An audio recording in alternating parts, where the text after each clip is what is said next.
everyone, and welcome to our Childcare Stabilization Grant 2.0 webinar today. We're very excited to have all of you join us to learn more about this grant. Before I pass it over to Nora Yates, I did want to go over a couple pieces of housekeeping. First, all lines are muted. However, we do encourage you to ask questions throughout our time together today. And what we ask is that you put all of your questions into the Q&A box. Some of you may be new to this platform. If you don't see the Q&A box, you're going to go to the bottom right of your screen. There'll be a little ellipse, 3 dots. Click that, and that should open the Q&A box for you.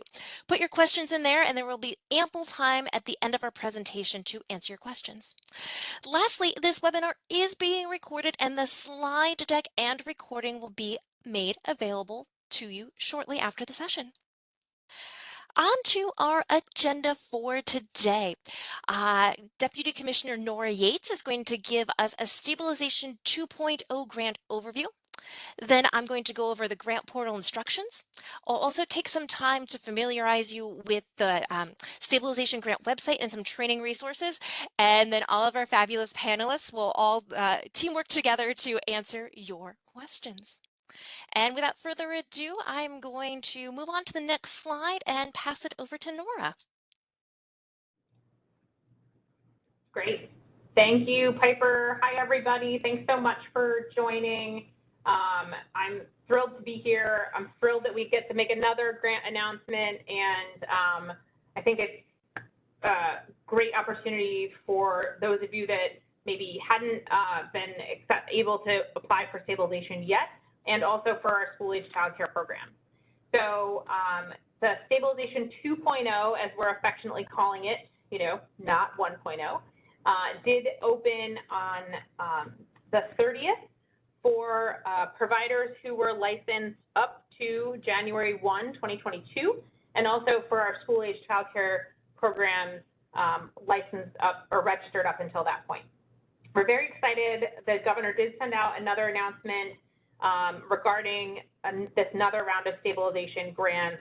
We are funding it through our pandemic response funds, and we were able to build on our existing platform, which has been so successful for getting providers through the process as smoothly as possible. So hopefully we're going to walk through all those different pieces today and answer any questions. And the big push is please tell your colleagues and other programs to apply as soon as possible. We want to make sure that if there's any glitches or any issues or weird situations, we've seen them all. We just want to get them addressed as soon as possible and not leave to the last minute. You can hit the next slide. So for those of you not familiar, the childcare stabilization grants that were put out last year, those were released in August of 2021. We were able to distribute just about $900 million in stabilization grants to childcare providers who were eligible. And that was based on ARPA, Pandemic Recovery Stabilization funding. And because there was funding available to New York State, we had some underspending on that grant, and we were able in the New York State budget to get approval to do another round. And so this round is a total of $343 million, which is significantly less than the first round. But we are targeting this second round specifically for workforce supports, because as you all know, we are in the middle of a workforce crisis. And it's really important both to Governor and our Commissioner that the early care and education workforce, who are educators and supporters of children everywhere, get the support they need in order to, bonuses or increased wages or mental health supports or training and professional development. So we're really excited to target it towards those workforce supports. You can hit the next slide. So what does that mean when we say prioritize? So we're requiring that 75% of a grant that goes to the program go towards these eligible workforce expenses. And we're going to go into the details of what that is.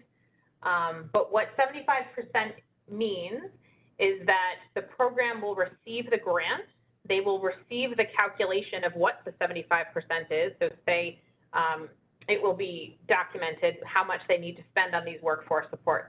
And they also need to then, when they send out and spend the dollars, they need to have documentation to show that they reach that 75% threshold.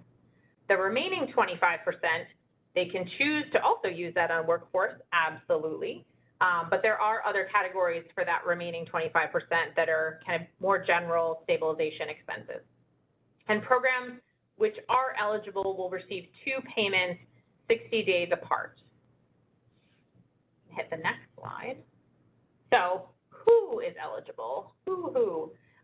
So OCFS licensed programs, so daycare centers and group family daycares, our registered programs, which are school age, our family daycares, and our small daycare center. And then our partners in New York City, DOHMH permitted Article 47 daycare centers only, and enrolled legally exempt group programs who are currently enrolled with an enrollment agency are also eligible. These are the categories that I just spoke to that are specific to the 75% on the left and 25% on the right. Like I said, the 75% that needs to go to workforce initiatives can go, it's supposed to go to, and what you need to kind of think about it as supplemental to what the organization is already doing. So it shouldn't go to supplant, you know, if an organization or provider is giving money towards retirement or education, it shouldn't supplant that money. It should be in addition to, like a supplemental education benefit or supplemental tuition reimbursement. It should go to maybe supplemental reimbursement for health insurance or retirement. It should go towards bonuses or an overall increase in wages for staff. And we also included mental health supports and services for staff.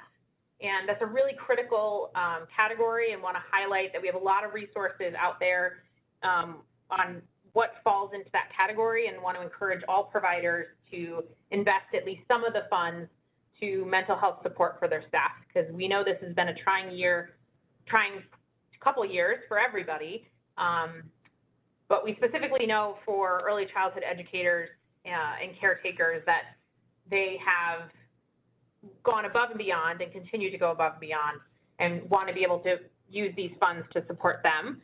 And when they're well, they take care of children and they can support children better. On the right is the quote unquote other eligible expenses. And we have lots of information on what categories those fall into. So those are all on our website. I'm sure Piper or others will be showing you all the website information. And so that is the other eligible expense, 25%. And hit the next one, Piper. So like I said, we finally got to the August 30th, the date. So the portal is open for all eligible providers now, which is great. We did open on July 5th, we opened the application portal for all providers who received the first stabilization grant, except for school age.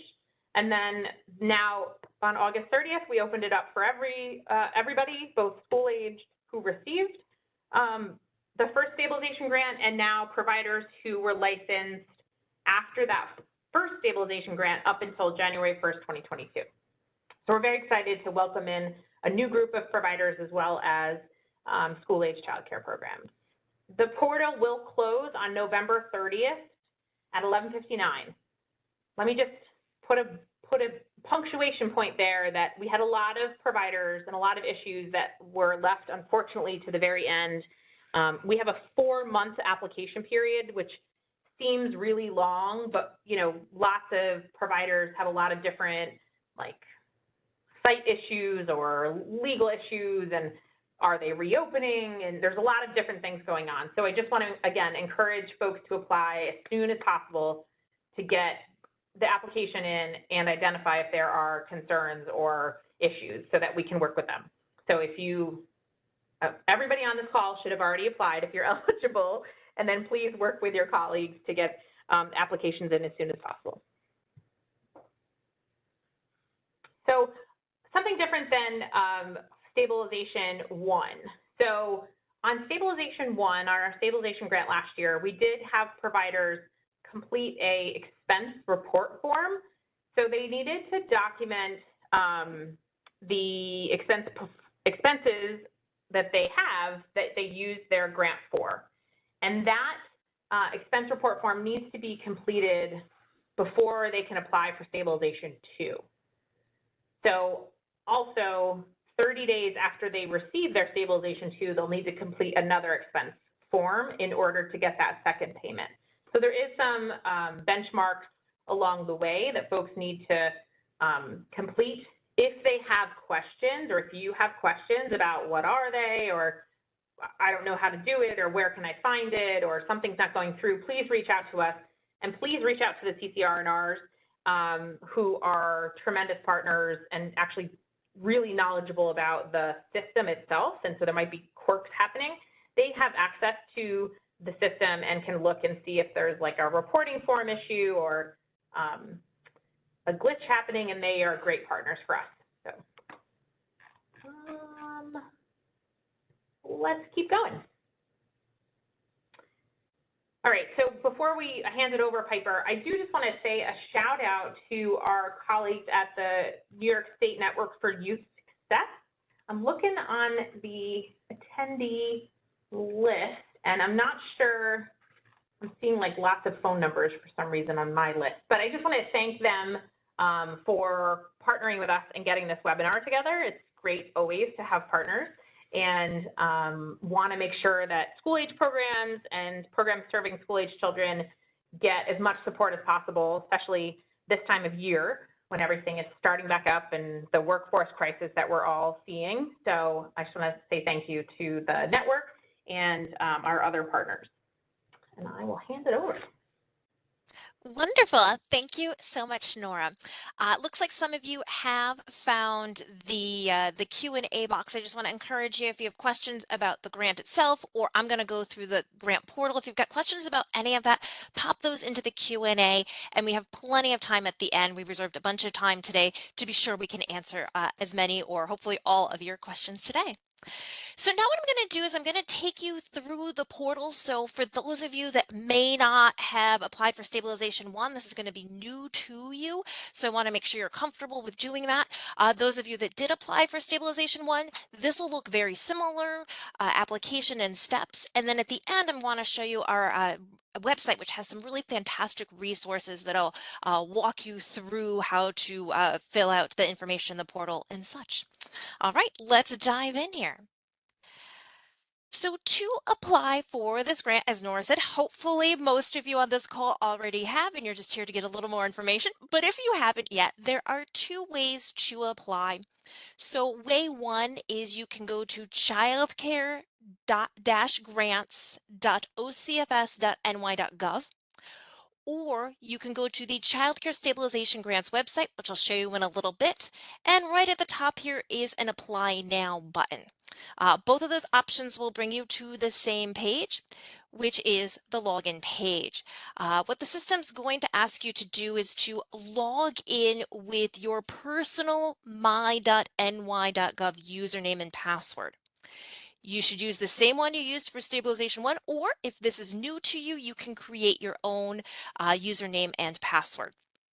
Once you do that, you'll have access to the Grant Opportunities homepage. You're going to look for Child Care Stabilization Grant on that page, and then on the right-hand side, you're going to click the Apply/Review button. Now, before you're brought into the portal, you're going to encounter this provider verification step or stage. Before you can access that application, we need to verify you and your eligible facility. Couple of things to keep in mind here is that you can only complete one application at a time per facility ID. So if you do have multiple facilities, you'll have to go through this process for each of them. If you've never seen this page before, you're probably going to want to come to the left-hand side here where it says Start New Application. This means that you've never completed an application. You'll click New York City or New York State Provider. You'll then enter your license or registration number and then click the purple search button. If you don't know where to find that information, not to worry, we've got you covered. You'll come to this on the top right with the question mark. It says, where can I find my license/registration number? You'll click on this. It brings up a really nice image that shows you exactly where to find that information. Now, if you've already completed an application for Stabilization 1, you should appear here on the right in the Choose an Existing Application menu. You'll select this arrow, you'll choose the facility that you would like to complete this application for, and click the next button. Once you get to a page that looks similar to this, you'll look in sort of the center of the page where it says Submitted Applications, and on the right-hand side under Actions, it will say, you might have a couple of things here, but the one you're looking for is Workforce Support Application. You'll click on this. And note that if you do need to change facilities, like I said, you have multiple facilities and you put in the wrong facility ID, there is this nice change facility option here. But after clicking Workforce Support Application, this will bring you into the application itself. There are 7 steps to the application. The first is the instructions. This outlines information about filling out the application, also tells you who is eligible right down here. Now, as you move along, if you see anything with a little arrow, aka a caret next to it, if you click that, that means this is expandable. After you've read the instructions here, at the bottom right of the page will be a next button, and you'll just go ahead and click that. Now, if you do have any questions, as Nora mentioned, I think she mentioned already, your CCNR is a fabulous place to go. We also have a wonderful stabilization helpline too, and we've populated some of their information right here. The first official step of this application is operational status. You're going to see 3 questions here, and all 3 of these questions are required. Anything with a red star or asterisk next to it is a requirement, and you must answer that question or fill in that information before you can proceed. Meaning, if I forget to answer one of these questions and try and click the next button, the system will say, you can't go ahead until you complete that. And after you complete a step, you'll get that green check mark on the left here. A purple circle will indicate where you are. And if you want to go back, you've got a question about instructions, or you're at step 4 and you want to go back to step 2, you can go backwards, but you can't go forward until you have to go forward in the steps listed here. So the 3 operational questions are, do you have any Head Start, early Head Start, or publicly funded pre-K funding supporting your program? Next is, what is the status of your program? Are you open and providing in-person care for at least one child, or are you temporarily closed or not providing in-person care? And lastly, do you currently have any children in care who are receiving childcare subsidy through the local social services district as of the date of this application? Once you've answered all of these, there's that purple next button I was telling you about. That'll let you go forward. Another way to move backwards, if you just want to go back 1 page, is this previous button here. Step number 3 is child count information. This will be pre-populated and cannot be modified. So Nora and I were talking about your CCR&R. We have conveniently listed their address, their phone number, and an email here. So if you do have questions, you can always come to this page and ask them. Now, another thing that I want to point out is that we have that previous and next button, but there is no save option for this application. It's a pretty quick process, and you do need to complete it all in one setting. So do make sure you have a couple of minutes, and you might not be taken away from your desk if possible here, but you will need to complete this. There is no option to save. Once you've looked at all this information, just click the next button to proceed to step 4. Step 4 is your estimated grant award amount. As noted earlier, total award amounts will be split into 2 grant payments and will be made to providers who are open, providing in-person care, and are in good standing at the time each payment is made. And if you're curious as to how this estimated grant total was, how they came up with this number, it's all listed in the statement of opportunity, which I'll show you when we get to the website, and it breaks down exactly how how they came to these numbers here. And once again, when you're ready to proceed, just click the next button. Step 5, options for use of funds. Here is where all planned expenses must be entered. So this is for workforce supports, meaning 75% of the grant funds must be used for workforce supports. And they must be used for one or more of the purposes listed below. And to support the childcare workforce and to assist with recruitment and retention efforts, as mentioned, at least 75 must be of workforce initiatives, and funding can be used for the expenses below. So what you're going to do is you're going to indicate in each category how much you plan to spend. And to do that, for each category, you'll click the arrow to the right of that category, and you'll be brought to a page that looks like this. It'll list the category, the expenses, so how much you plan to use, and then there's an event description and a records description. In the description field for the expense, you'll enter a brief description of how you will be using these funds. This is bonuses or increases in wages, so maybe you're giving out bonuses to some of your staff or all of your staff. And on the right here is what type of record or records will you keep to support that expenditure? Do you use a payroll service? And maybe you'll be able to use that as your record to support that expenditure. And you'll do this for each of the applicable categories. And what you'll do when you've entered in all that information, you'll click save and it will save on that page. Our second to last step here is the review application step. This will show you the steps that you've completed and your answers to each of the questions here. If any of this information is incorrect or you need to make changes, do click the edit button right here to the top of that section, or you can go back to that section by clicking it on the left, change that information, and then you can proceed. And our last and final step is provider attestations. Read carefully through all of these attestations. At the bottom of the page, you'll have to click some boxes on here, you'll sign it, and then you'll submit.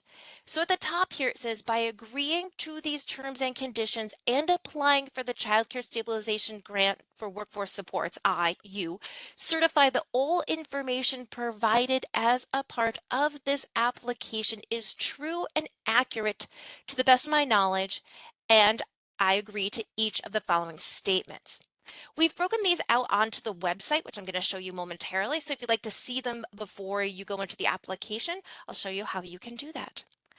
After you click the submit button, two things are going to happen. One is you'll be brought to this thank you page, which has your application number. You'll also be able to download your application from this page. Second thing that's going to happen is an email will be sent to the address on file in the New York City or New York State database for this facility, and this will have some of the same information, including the application number. So you're welcome to write this down, but you will get it as an email as well. And that's the application. I think we call it 7 steps, but that first step is really just instruction. So it's really only 6 steps. One of them is a review step, and the last one is the attestation. So fairly quick, fairly easy, very easy, we think, to go through this application.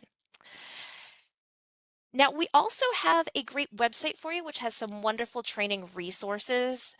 The existing website, so if you visited the Child Care Stabilization Grants website for Stabilization Grants 1.0, we have updated it to reflect both stabilization grants. I'm going to take this opportunity to show you that and show you some things that might be of interest to you.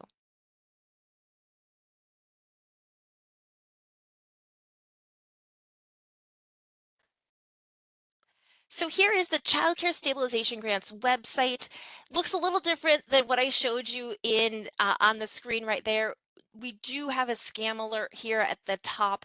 Do read this over to learn about that and know that OCFS will never contact you to ask for a verification code or to have you share sensitive or confidential information.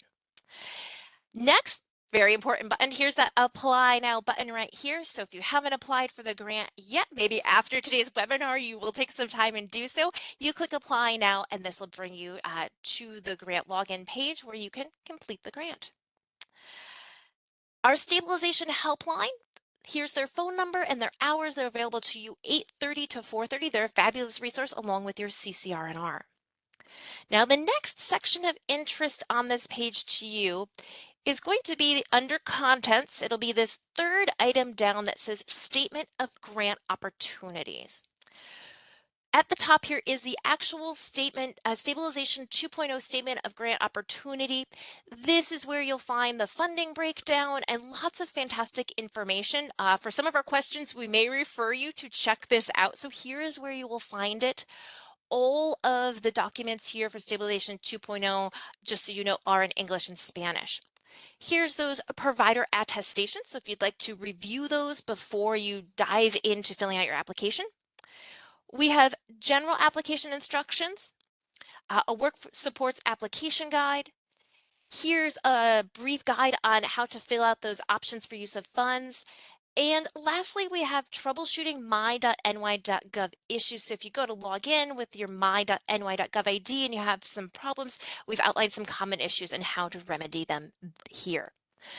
The one document I wanted to pull up for all of you is this Workforce Supports Application Guide. And to view any of these, you simply select the word PDF next to English or Spanish, and this will open it in a new tab on your browser.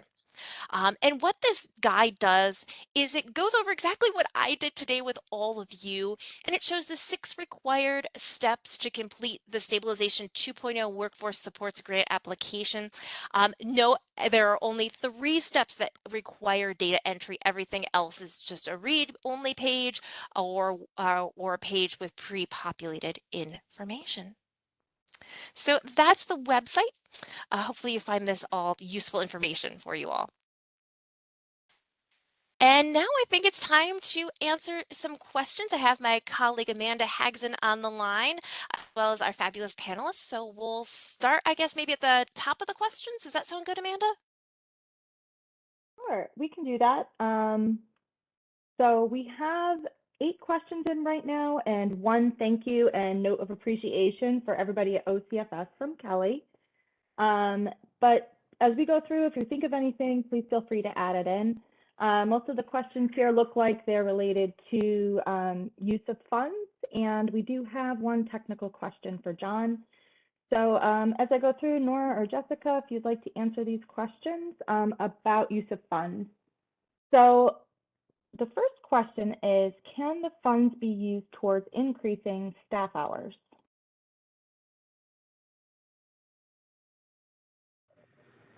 Hi, it's Nora. So the use of funds for the workforce support is to go for over and above what is normal for that the organization is currently paying. So an increase of wages or a bonus on top of existing. So that would be in like the 75% category, but you can use the 25% for overall personnel expenses. So, more operational expenses. So you can use a portion of it if you did, extend staff hours or other operating expenses, rent, mortgage, supplies, et cetera. You can use that 25%. But for the workforce supports, it's supposed to be above and beyond what the organization is already doing. So, increase in wages or bonuses. Thank you, Nora. And Elena, if that didn't answer your follow-up question also, please feel free to just let us know in the Q&A. So for those who have received Stabilization 1.0 funds, does that money need to be fully spent down before applying for Stabilization 2? Nope. So the providers have until the spend down period outlined in the Statement of Grant Opportunities for each of those respective grants. I will just say to make sure for those providers who have Stabilization 1 and Stabilization 2 that you keep very clear, clean records of what you spent your grants on, and document those specifically and as methodically as possible, to make sure that there isn't any duplication, that you're not kind of double dipping, or it doesn't get confusing as to, you know, what salary went to which grant. So definitely it doesn't need to be spent down, you know, one until the other, but just make sure that all expenses are categorized according to and attributed to specific grants. And this is Jessica. I'll just add to that that you do need to complete your expense report from Stabilization 1 if you have not completed that before you're able to apply for Stabilization 2 if you are someone who had Stabilization 1.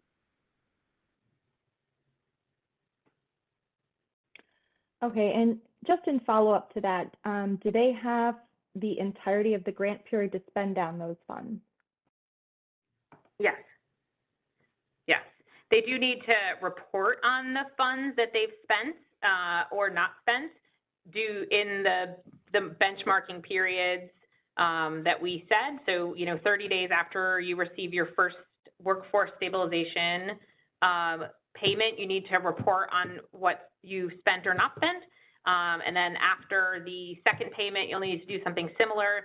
If you still have unspent funds, you'll be asked in the future to report on the kind of final spending of the grant, but you do have the duration of the period.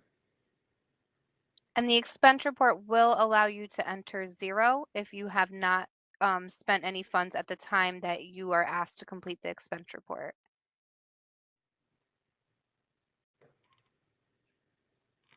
Okay, so we have a technical question, I think perhaps for John. Veronica is having a difficult time with her EIN number. For helping with the TIN or EIN number difficulties, what should they do? What should the follow-up or contact be? Absolutely.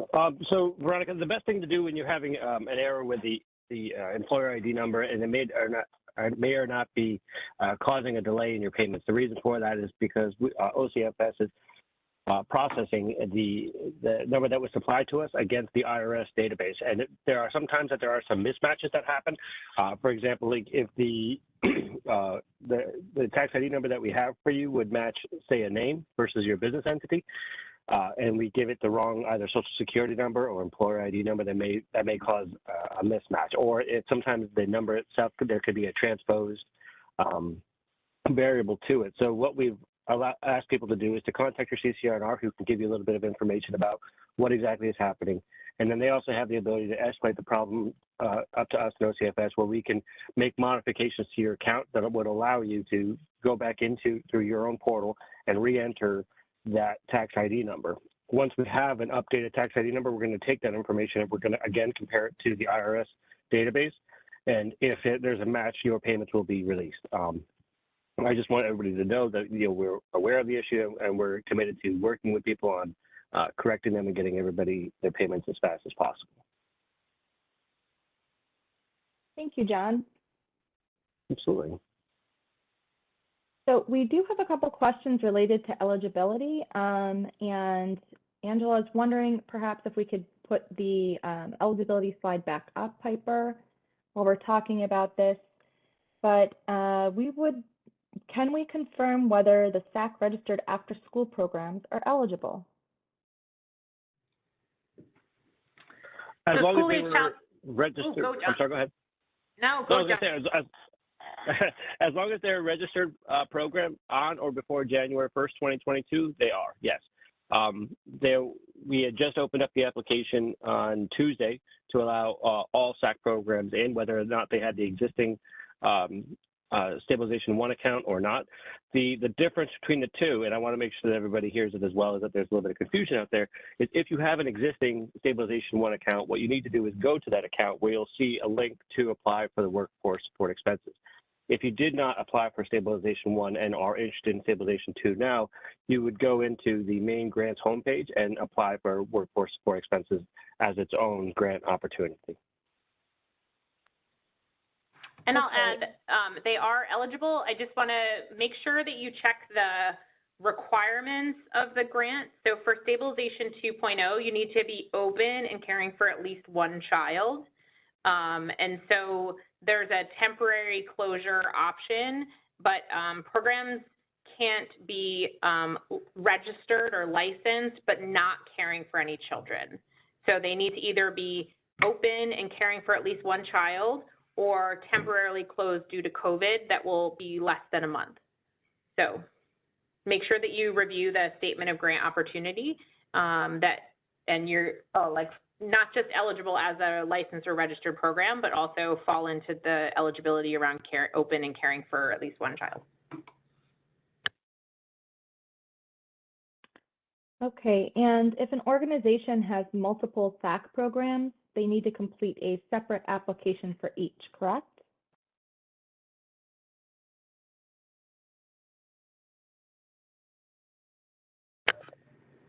Yes. Yes. Yes. Yep. Great, and just about the amount of funding each SACC can apply for, is there a minimum, a maximum? How much money is available?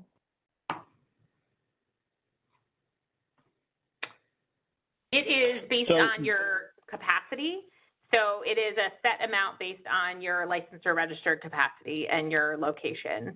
So it's not a variable thing, and you don't get to request how much to apply for if you, it is pre-populated on your application, and it's also included on the statement of grant opportunity. So it's a set amount per facility and capacity.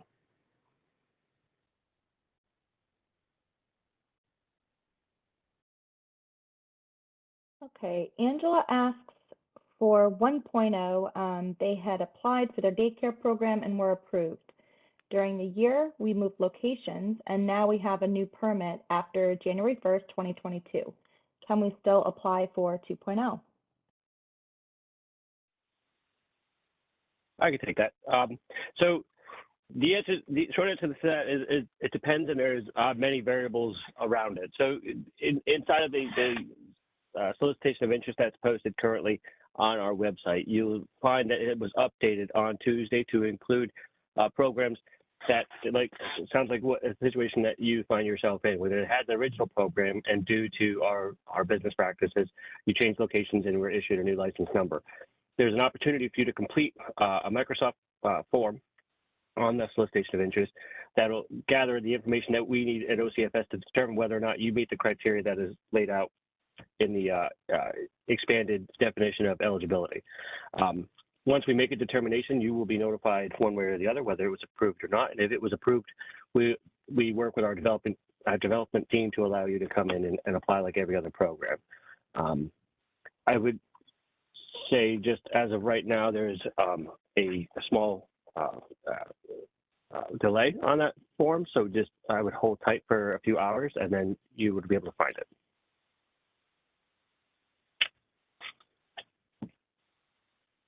Thank you, John. Do we anticipate continued annual stabilization funds to sustain wage increases? This is a one-time grant funding authorized in the 22-23 executive budget. So you do have the ability to spend these funds over multiple years. But this grant program right now is only authorized for this period of the 22-23 executive budget.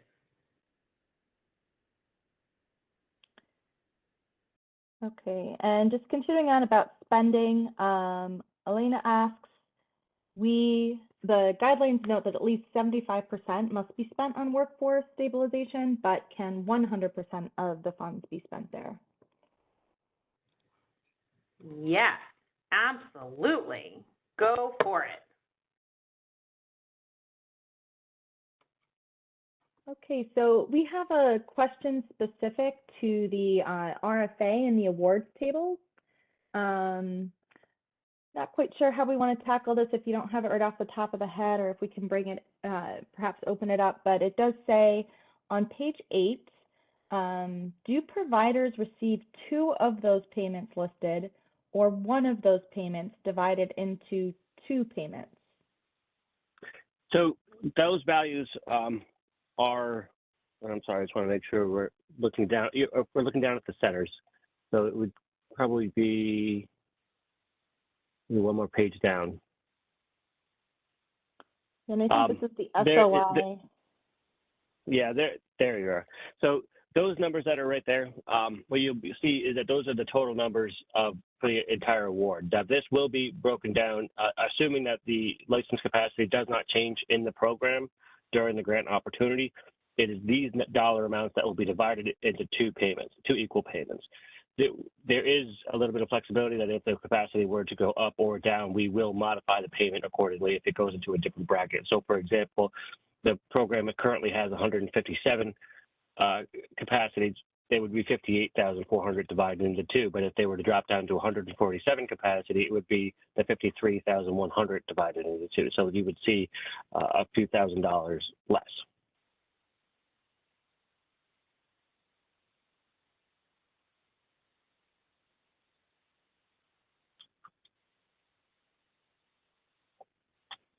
Okay, it looks like we just have a couple of final questions related to eligibility. The first one is confirming that New York City DYCD funded OST programs are eligible.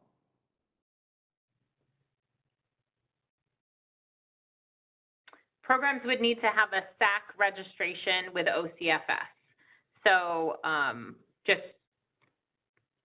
so those programs need to be either SAC registered with OCFS and or New York City DOHMH permitted Article 47s, which I don't believe any of the DYCD OST programs are. So they would need to have a SAC registration already with OCFS.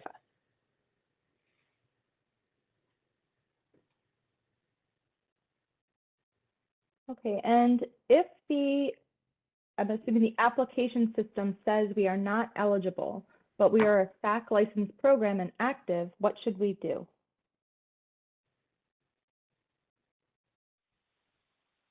You should contact your local CCR&R. They'll be able to help troubleshoot what might actually be happening, and if they are unable to resolve the issue with you, they will let us know, and we'll try to also help. Not try to, we will help, and we'll make sure that you get through if you're eligible.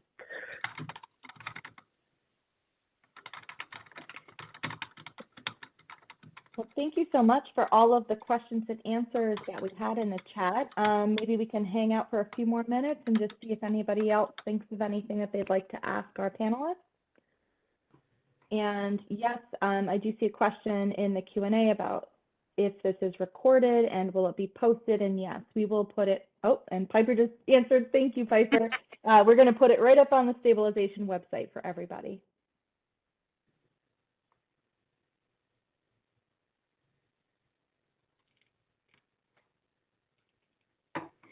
So I assume, I'm not going to speak for Kelly, but I'm going to assume that the network also, if the network receives any questions, they can also direct it to us. So if you aren't sure of your CCR&R, the network can help, and they can help reach out to us as well.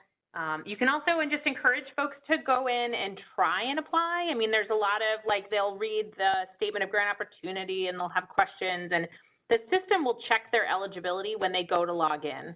So I would encourage folks, if they're not sure if they're eligible or if they have questions about, you know, go through and try and apply, because the system is connected to both New York City and the OCFS license and registration systems.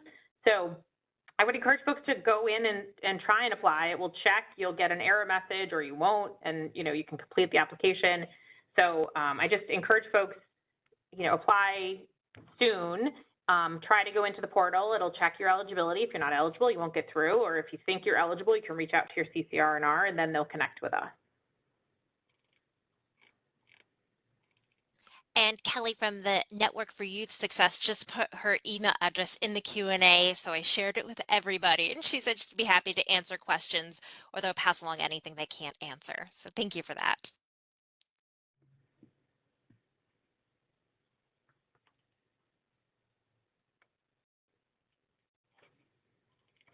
And last thing is, one more thing, is that providers, there was a good number of school-age childcare programs who were not eligible for Stabilization 1.0, and we want to make sure that the school-age programs have access and get access to this opportunity. So if there are other sessions that we can do, like if you're a provider with multiple sites or an association or something, we've been talking with the WISE, we've been talking with other programs. If there's some group that you think you want either a demo for your team to go through, and we can connect with some of our team to do a demo, we're happy to do this over and over again, because we want to make sure our school age programs get through and access this grant opportunity, because we know everybody has a workforce crisis right now, but school age programs are in this state of flux normally, and especially right now in all of the workforce issues. So please let us know if there's anything that we can do or any resources that we can get to you, or we did show you a bunch of those online. We translate everything. I think almost everything is translated English, Spanish, but if there's something else that you need, let us know. We are more than happy to either do another demo or provide you with any written materials or trainings we can do.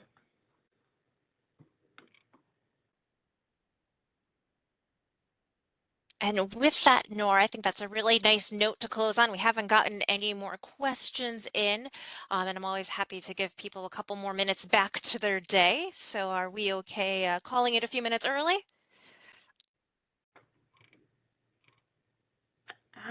Absolutely. Yep. If you think of anything, please reach out, and we look forward to seeing a flood of applications come in. I'm going to sit here and refresh my dashboard incessantly after this webinar. So hopefully we see a big jump, and then let us know if there's any questions or issues that come up.